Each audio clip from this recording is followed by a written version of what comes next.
Isang magandang araw muli mga kababayan kong Pilipino. Nandito na naman tayo sa ating patuloy na dinidiscuss na series. Nandito na tayo sa panglima. Natapos na tayo sa una nating napag-aralan na ito palang Pilipinas. Ito ang Havilah. We are Havilah, the land of the Garden of Eden. Kung saan napatunayan natin na ang Garden of Eden nandito sa Pilipinas. Pangalawa, we are Ophir, the land of gold. Ang mga ginto ni Haring Solomon dito nagmula sa Pilipinas. Pangatlo, we are Sheba, the land of the Queen of Sheba. Nakita rin natin nung nakaraan na si Sheba, si Ophir at si Havilah, tatlong magkakapatid at sila ay 13. Ang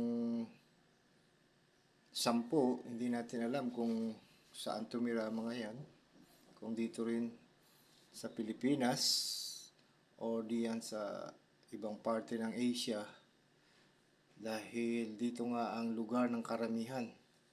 Dito ang mga maraming tao sa Asia. At nakita rin natin na we are Pilipinas, kung saan ang ibig sabihin ng pili ay pinili, chosen. At ang pina ay corner. Kung naglalaro ka ng billiard, yung corner, yun ang pina. At ang Pilipinas, the chosen corner of God. Ito yung dulo ng earth na ang tawag dito ni Jesus, the uttermost part of the earth. At ang sabi sa English o sa Old Testament, the ends of the earth. Ito ang Pilipinas, dito ang dulo. Kung ang simula ng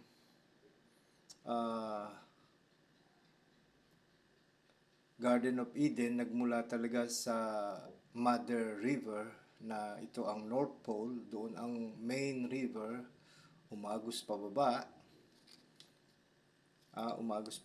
at nahati sa 4. Ito yung Parat, Gihon, Hedikel, at Pison. Ang huli ay Pison, na inuuna nilang sabihin yung panghuli dahil ang mga Hebrew ay baliktad. Pakaliwa ang basa nila. At napatunayan natin na dito sa Pison River, doon sa dulo, yung Havilah, doon mayroong gold, thellium, and onyx stone. Na ang Pilipinas ang number 1 sa gold, number 1 sa thellium na pearl, at onyx stone na marble. Yan ang napatunayan natin. At ngayon ay ang pamagat natin ay we are Maharlika, the bride of God. Papakita ko sa inyo kung anong ibig sabihin ng Maharlika. Dahil ang ibig sabihin nito, yung mahar ay bride at yung lika ay his. Sa Hebrew, original na Hebrew, ang ibig sabihin ng Maharlika, his bride. Kaya ako ay naniniwala na tayo ay bride of God. At makikita pa ninyo yan sa mga susunod natin na mga slide. At nakita rin natin na ang Pison River nandito sa kanan ng Pilipinas. Kaya ito ay ilog, kaya ang tawag sa atin Tagalog dahil tayo taga-ilog. At nakita na natin na itong Pison River nahati rin sa 4. Kaya itong Visayas ay sanga-sanga.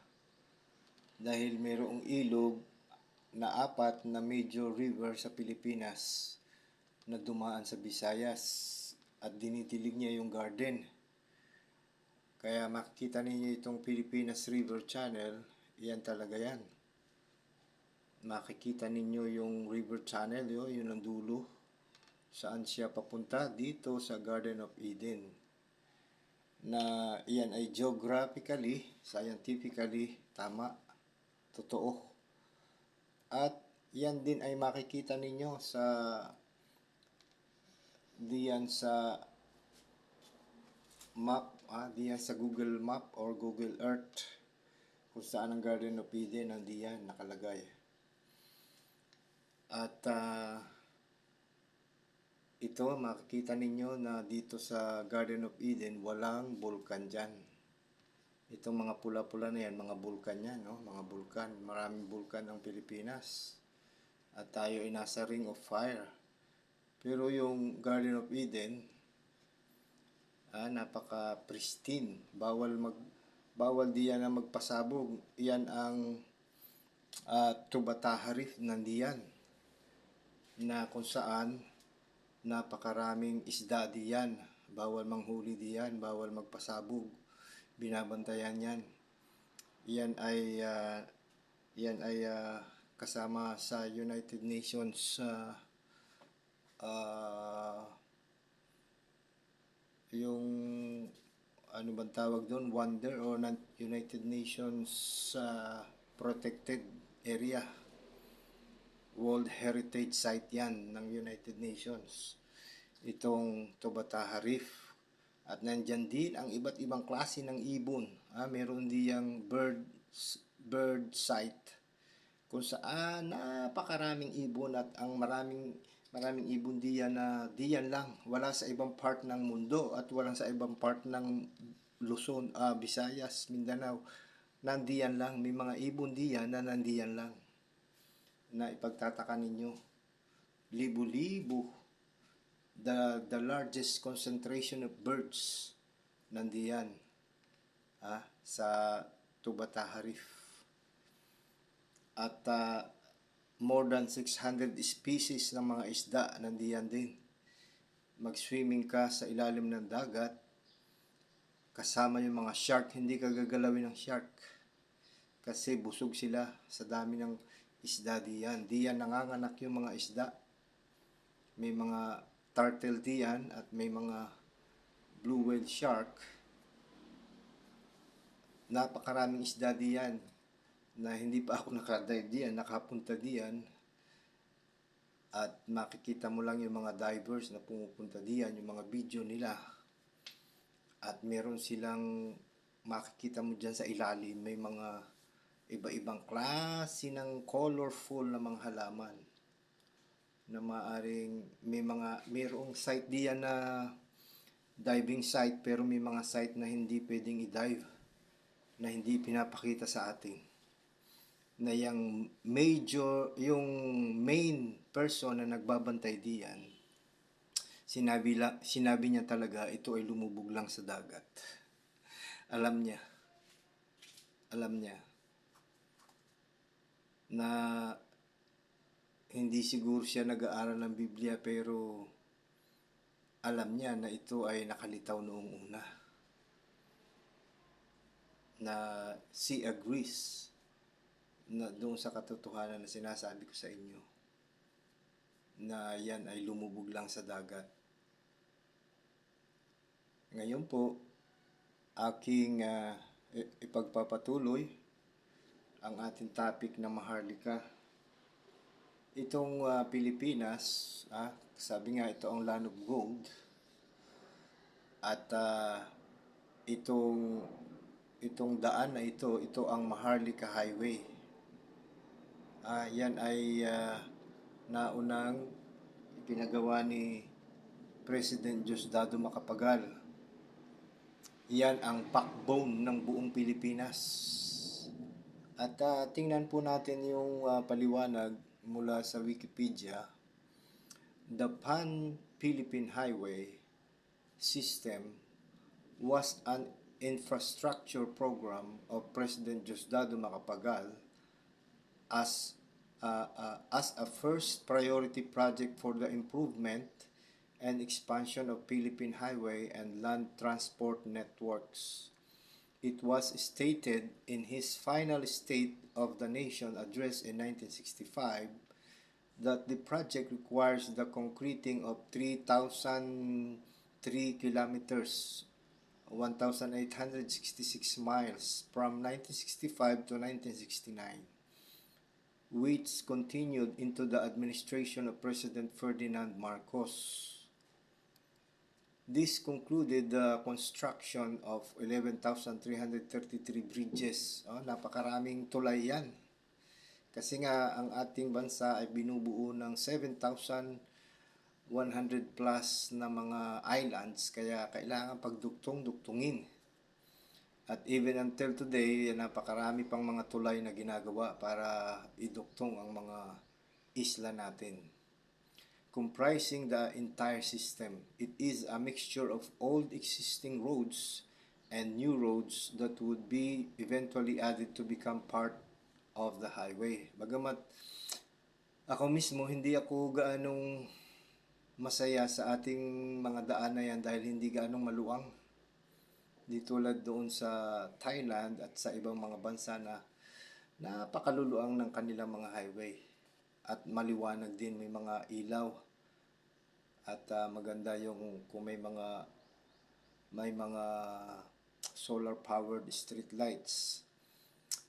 Pero naniniwala ako, patuloy na tayong umuunlad.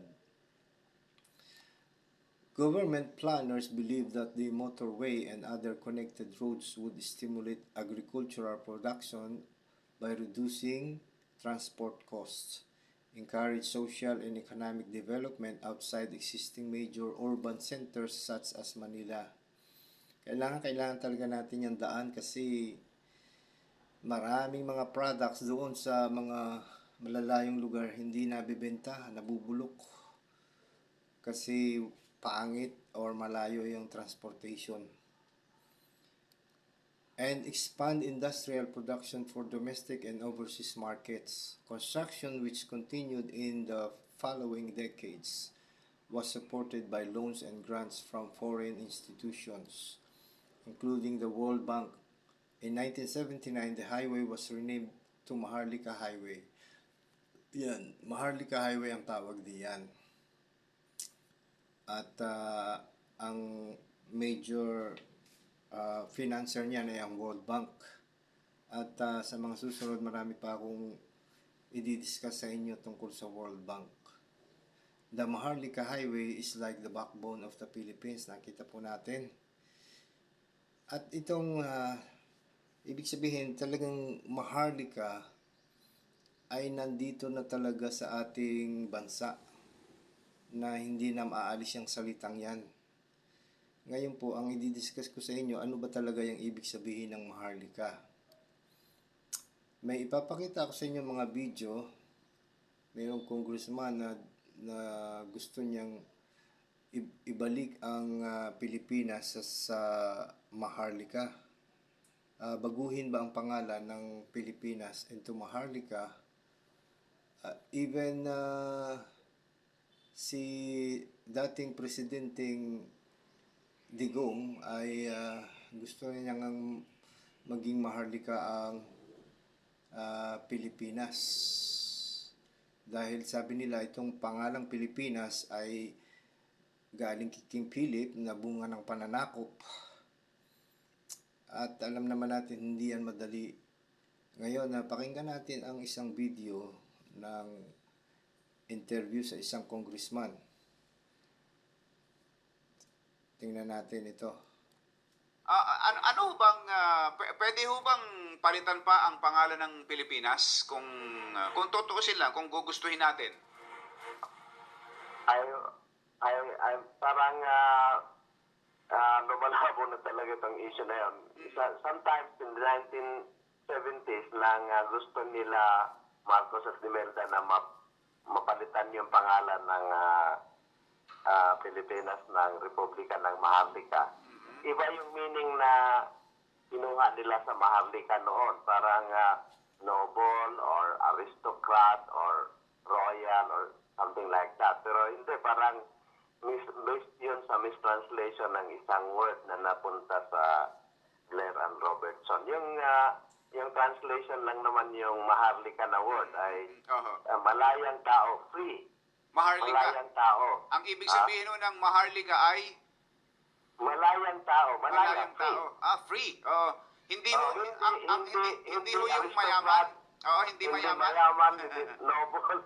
Oo nga, ang intindi ko kasi sa Maharlika, may dugong Maharlika. May, Oo. parang dugong maharlika na parang noble o royal. Oo, Hindi. oo. Ah, ganun ho ba? So, na yun ng mga ngayon mga historians. Talagang malayang tao. Oo.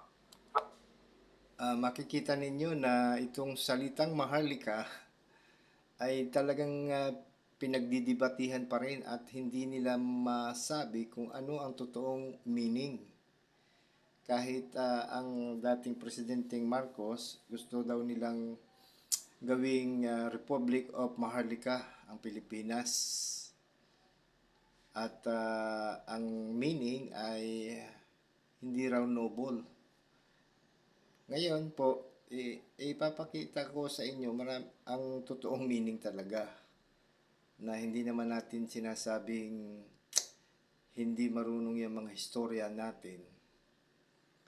Subalit ipapakita ko sa inyo ayon sa na-prove ng mga researcher ng The God Culture na nag-agree talaga ako na ito ay Hebrew. At marunong sila ng Hebrew at ito ang kanilang napatunayan. Lang yung maharlika. Yun lang ang ibig sabihin ng Maharlika. At saka na-confuse din ng mga historians kasi pinag-iisa nila yung maharlika at saka timawa. Timawa. Timawa.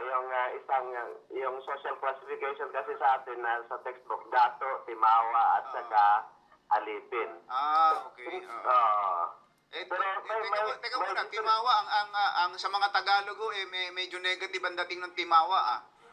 Yun na nga. Kasi yung timawa ay parang pinalaya na alipin.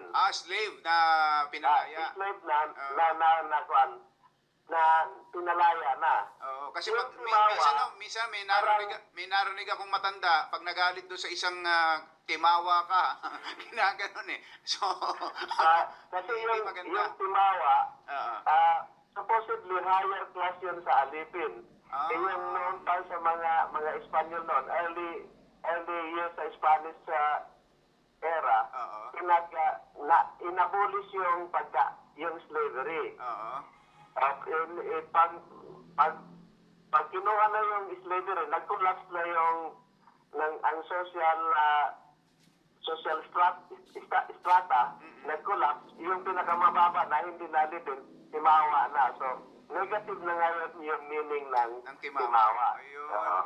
Okay, so dito ho sa pagpapalit ng pangalan, nung 70s, ay yun ang pinaplano ni Marcos at ni Imelda, gawing Maharlika. Pero sabi nyo, iba yung intindi nila sa salitang Maharlika. Iba yung pag-intindi nila sa salitang maharlika. Akala nila royal or elite or parang gano'n na aristocrat. Hindi. Malayang tao lang yon. Ang nuance dyan sa maharlika at katimawa, yung maharlika, malayang tao, pero walang bahid ng pagkaalipin. Pero hindi naman siya nasa mataas na ranggo sa lipunan, katungkulan sa lipunan. Parang equal sila ng ranggo sa dato. Pero hindi sila masyado nakikisangkot sa politics at sa executive functions ng dato. So sa Bisaya yun, ang equivalent ng timawa o yung maharlika ay tumaw na hindi rin na-record ng Spanish chronicles. Isa lang yung naka-record dyan si Father Alcina noong 1668. Pero alam niya yung language at saka alam niya yung nuance ng pagkaiba ng tumaw at timawa. Okay. So kung ang sinasabi nyo, Dr. Borinaga, kung papalitan ng pangalan ng Pilipinas at gagawing Maharlika, hindi rin tugma para sa atin, ganun ho ba? Parang hindi na kasi magsasabi ka, okay, republika ng maharlika, Oo. eh, parang republic of free people, medyo mayroon contradiction. Wala naman talaga tayong higit na kalayaan ngayon. Parang iba na yung meaning. Republika ng mga malalayang tao. Oo nga, ano. Kung papalitan ba talaga ang pangalan ng Pilipinas? Kasi yung Pilipinas daw, yung pangalan na yun, galing sa hari ng Espanya nung panahong tayo sinakop nila. Kung papalitan ho ba, anong pinakatugmang pangalan natin na ipapangalan natin sa ating bansa? Yung sabi ni Presidente, Malay word or maharlika, hindi. Sanskrit yun. Sanskrit Hindi ang yan, maharlika. Sanskrit word yun. Galing sa Sanskrit, hindi yun Malayan word. Yan nga po ang sinasabi ko sa inyo na ipapakita ko sa inyo, hindi yan Sanskrit. Opo. Ang ibang mga congressman ay gusto nga nila ibalik ang pangalan natin na Ophir. Mayroong congressman na Ophir ang sinasabi niya. Ngayon, sumikat itong Maharlika dahil sa Maharlika Fund, pinag-uusapan nila. Ngayong si BBM na presidente, gusto nilang at na-approve na nga yan yung Maharlika Fund, na gusto pa rin ni BBM na ang salitang Maharlika, at marami gumagamit ng salitang Maharlika. At kahit ako, paborito ko yung salitang Maharlika, para bang ang katunog ay mahal kita. Pero titingnan natin na ano talaga ang meaning ng salitang Maharlika at saan talaga nanggaling yan. At si dating presidenteng Digong ay gusto niya talagang maging Maharlika ang ating pangalan. Ano po? Hindi Pilipinas, na may salitang galing nga yan kay King Philip, yung Pilipinas. Kaya gusto nila ding mapalitan na hindi natin alam. Someday, mabubuhay muli yan at magiging Maharlika talaga ang ating pangalan. Ano po ang sinabi ng dating Pangulong Duterte? Ginawang Philippines. Pero okay na yan. Balang araw, palitan natin. Maharlika. The Republic of Maharlika, because Maharlika is a Malay word and it means more, we can say, serenity and Is he going to actively push for it? No, Like maybe ask Congress. Presidente, ang di ba style ni Presidente, he Floats ideas. floats an idea, then somebody gets it, sa Congress, o kung sino man. Idea lang yung kanya. Yan, idea pa lang na ano ba talaga ang ibig sabihin ng Maharlika. Ipakita ko po sa inyo ang Maharlika. Ako naniniwala ito ang totoo at in-research talaga yan ng mga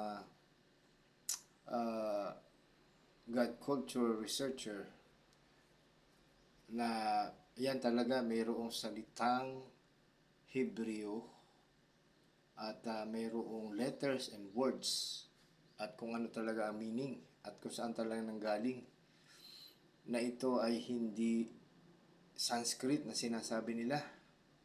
Tingnan po natin. Ang Maharlika ay salitang Hebrew. Ang ibig sabihin, to acquire by paying a purchase price, and though surely to bargain for a wife, that is to wed. Ibig sabihin bride, yung ibig sabihin ng mahar, bride. At yung likha, parang likha, ano? To, for, or of you, indicating possession. At yan talaga likha. Na naipakita ko na sa inyo nung nakaraang video na maraming tayong salita, bundok, lugar, salita na Hebrew. Bagamat hindi tayo gumagamit ng Hebrew alphabet, subalit yung mga salita natin, totoo, marami tayong Hebrew words. At ating pakinggan ang paliwanag ng The God Culture. Ito ay isang etimolohiya na may eksaktong tugma at masaganang kasaysayan upang ito ay kumpirmahin. Mahardika, kay Mardika, na ginamit talaga sa Pilipinas, hindi Mahardika na diskwento sa salitang yun. Ang Mardika ay hindi Maharlika at hindi rin ito pinagmulan. Ang direktang Hebrew ay mas may kabuluhan. Siyempre, hindi hinahanap ng mga akademiko ang mga ito at hindi nila ito makikita sa karamihan dahil karamihan sa kanila ay hindi alam ng ang koneksyon sa Solomon at Israel na sinaunang Ophir. Yan po, bakit hindi nakikita ng ating mga historian na itong Maharlika ay salitang Hebrew? Kasi hindi nila ikinukonek ang ating bansa sa Hebrew, sa Ophir, sa kay Solomon, sa Israel. Hindi nila yun nakikita. At ang isip nila ay dito lang sa mga neighbors natin na may katunog na salita, katulad noong Sanskrit na Mahardika, na akala nila ay doon nagmula ang salitang Maharlika. Samantalang nakita na nga po natin, napakarami nating salitang Hebrew at atin pa itong patutunayan. Pilipinas ay hindi nagmula sa Hebrew bilang apo ni Ophir Eber, na kaparehong salita ng salitang Hebrew.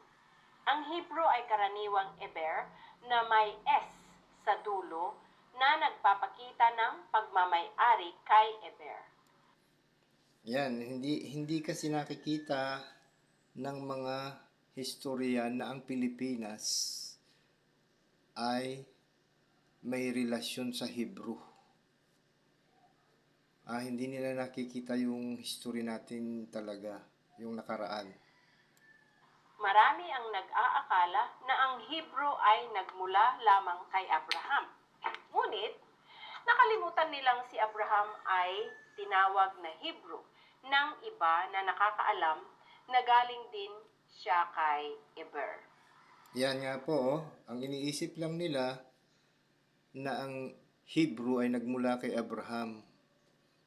Hindi nila naiisip na ang Hebrew ay nagmula kay Eber at yung anak ni Eber, si Peleg at si Joktan, ay mga Hebrew na noong nagkaroon ng maraming wika sa buong mundo doon sa Tower of Babel, na natiling Hebrew si Peleg at si Joktan at ang kanilang mga lahi. At hindi nila alam na tumira dito si Sheba, si Ophir at si Havila dito sa Pilipinas. Kaya po hindi inire-relate ng mga scholar ang ating mga salita sa Hebrew. Ano po, sana naunawaan ninyo yan. Uy! Kain na! Yan na, may patalastas na naman. Kaya alin Dahil ang mas live lumikal? tayo eh. Maging ang pang-akademikong kahulugan, yung Mahardika naging Merdika. Ito ang kinakahulugan nila sa Maharlika raw eh. Mahardika na Sanskrit sa India. At sa Indo-Malay, Merdika. Sa Philippines, Merdika. Ay ang ating pong salita ay Maharlika, hindi Merdika, hindi Mahardika. Ang ating salita ay Maharlika. Ano po, yung Hebrew na Maharlika. Diyan nagmula ang ating salitang Maharlika sa Hebrew, hindi po sa Sanskrit. Ano po? Sa Indonesia, na noon ay ginamit bilang ganun din ang salita sa Pilipinas na may katuturan sa puntong iyon para sa salita. Merdeka na ang tanging pinatutunayan nila. Ngunit kahit papaano ay isang higanting lukso o tawagin natin ito kung ano ito ay isang hula at hindi isang karunungan sa lohikal na kaisipan. O isang direktang etimolohiya ng halos eksaktong spelling o pagbabaybay at ang parehong tunog direkta mula sa Hebrew hanggang Tagalog. Nakita po natin na itong Maharlika ay direkta mula sa Hebrew papunta sa Tagalog. Hindi po yan galing sa Indonesia o sa Malay o sa India na Sanskrit. Kaya ang ibig sabihin po ng Maharlika, Mahar ay bride, at Lika, his bride. Yan talaga ang kahulugan ng Maharlika. At ipapakita ko sa inyo na itong hindi lamang nakita natin nung nakaraan yung mga mountains natin na Hebrew, yung mga places natin na Hebrew, marami tayong salita na Hebrew, kundi yung ating kaugalian. Itong ating ugali. Ikukumpara natin ang ating ugali kay Abraham at sa ugali ng mga Israelita. Na sabi nga ni Brother Amir, ay ang Ophir ay nakasulat sa mapa ng mga Espanyol na kung saan doon ang galing ang mga ginto ni Haring Solomon sa Ophir, at maaring ang Lost Tribes of Israel daw ay nagtungo rito. Kaya nga po sinasabi ko sa inyo, itong salita ni Haring Solomon na Hebrew ay ganyan din ang salita ng Queen of Sheba na Hebrew, kaya sila ay nagkakaintindihan. At pareho ang Diyos nila na Aba. Ang Diyos ng Israel ay Aba, ang Diyos din natin ay Aba noong dumating ang mga Spanish na ito ang narinig nila. We call our God Aba. At ikumpara natin ang katangian ng mga Maharlika, tayong mga nandito sa Pilipinas sa katangian ni Abraham.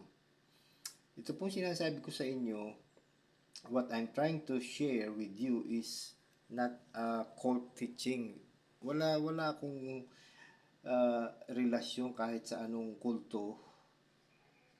At ito ay hindi maaring bago sa inyo, subalit ito ay restoration of our past. It is about the truth about us. It has all the biblical, historical, geographical, archaeological, literary, semantically, physical evidences na itong sinasabi ko po sa inyo ay may mga ebidensya. Sabi nga prove all things. Sabi ni Pablo, hold fast that which is good. I-prove natin ang lahat ng bagay at panghawakan natin kung ano yung tama at totoo at mabuti. At ang sabi din ni Albert Einstein, condemnation without investigation is the highest form of ignorance. Kung sabihin natin na ito'y mali, hindi totoo, or ang isang bagay ay kasalanan, ito ay ignorante ka kung hindi ka ba nag-imbestiga. Hindi ka nga nag-imbestiga tapos sasabihin mo na mali. Hindi po tayo pwede magsabi lang basta-basta na ang isang bagay ay mali. Kailangan nating imbestigahan, patunayan. Ngayon po, ating ipagpatuloy yung katangian nating mga Pilipino kay Abraham. Ang unang-una ay bayanihan. Di po ba mayroon tayong bayanihan bilang mga Pilipino kung saan binubuhat natin ang ating bahay, tulong-tulong tayo at lilipat tayo sa ibang lugar. Hindi ba yan din ang gawain ni Abraham?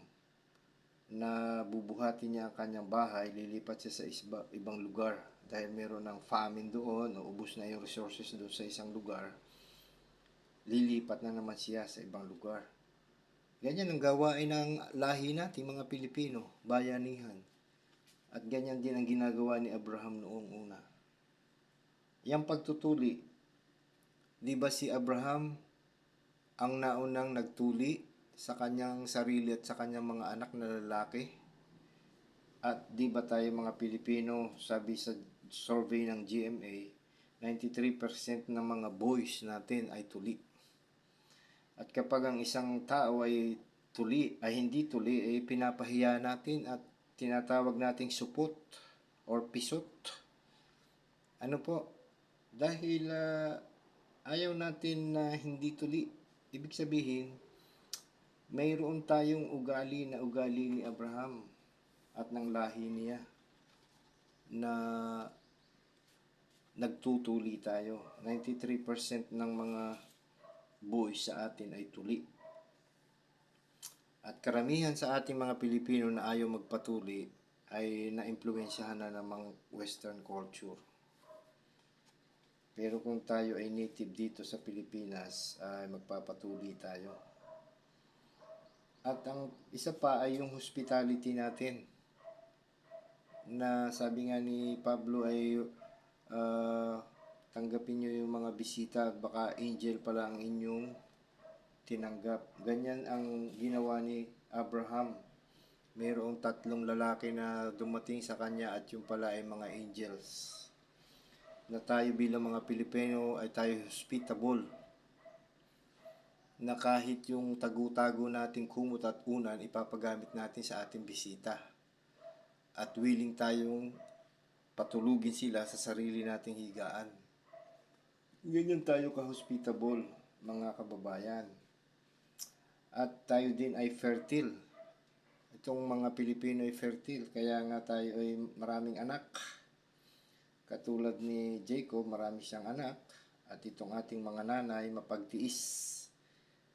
Handang mag-alaga ng mga anak, kahit pa yung mga anak minsan ay galing sa ama na hindi kayo kasal at iniwanan ka, hindi mo papatayin yung anak mo.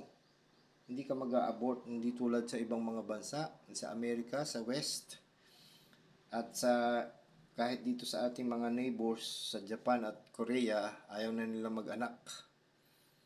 Kasi ayaw nila masaktan, ayaw nila magtiis. Kaya ang lahi nila kumukunti. Kaya sa atin ay mapagtiis ang ating mga nanay. They love life. At tulad nung panahon ni Moses, ang mga nurses natin, we have nurses, the world's best nurses, na ang iba't ibang lahi, gusto nila tayo dahil tayo ay mapagtiis, nag-aalaga, at nag-alisa, alam natin, nag-alisa ng mga Pilipino dahil maliit ang sweldo natin dito sa Pilipinas. Subalit alam din natin na kaya tinatanggap tayo ng mga ibang lahi na mag-alaga sa kanilang matatanda at sa kanilang mga anak dahil tayo ang mga best nurses in the world. Tayo ang world's greatest producer ng nurses. Dahil katulad yung mga nurses ng panahon ni Moses, they would not kill the babies. They will protect. Kaya po, congratulations, salute to the nurses of the Philippines. At tayo rin mga Pilipino, tayo madasalin. Wala pang nangyayaring sakuna, nagdadasal na tayo. At habang nagkakaroon ng sakuna, nagdadasal din tayo. At pagkatapos ng sakuna, tayo magpupurit, magpasalamat sa Diyos kung tayo nakaligtas. Pero sa nakikita kong katulad ng baha-baha sa iba't ibang bansa, lalo na diyan sa China na binahanan na sila ng binaha. Gusto nila ng maraming tubig. Ayan, nagkaroon na sila ng maraming tubig. Ay, hindi man tayo nakakaintindi ng inchik, pero sa akin palagay marami dyan ang hindi nananalangin, hindi nagdadasal. di tulad ng mga Pilipino madasalin. Bagamat diyan sa China, maraming believers diyan na underground. Pero sa totoo po, ang pinakamalaking ateista, yung hindi naniniwala sa Diyos, ay sa China. At tayong mga Pilipino, hindi lang tayo madasalin, tayo malalakas. Malakas ang katawan. Tayo yung mga panalo sa boxing, sa mixed martial arts. Malalakas ang ating katawan. Sa sports, nakikita naman natin. Si Heidi Lin Diaz sa pagbubuhat, si Obiana diyan sa pole, sa tennis, si Yulo diyan sa kanilang mga vault, at lalo na si Manny Pacquiao. At alam natin na malalakas ang mga Pilipino sa sports. Marami pa na meron tayong malalakas na pangangatawan. Endurance, strong. At creative. Itong ating mga Pilipino, creative, yung mga designer, yung chef na sikat, mga Pilipino. At mababait ang mga Pilipino. World class. At sabi nga nung isang American senator na si Chuck Schumer, the Filipinos embody the American dream. Na tayo mga Pilipino, ay yung pangarap ng Amerika ay nasa ating katawan. Tayo mga Pilipino. And Chuck Schumer is proud of the Filipinos. At tayong mga Pilipino, matatalino. Katulad ni Jose Rizal, ni Marcos, mga scientists natin, mga inventor. Sino naka-invento ng karaoke, ng fluorescent, yung moon buggy na sinakyan ng mga astronaut doon sa buwan.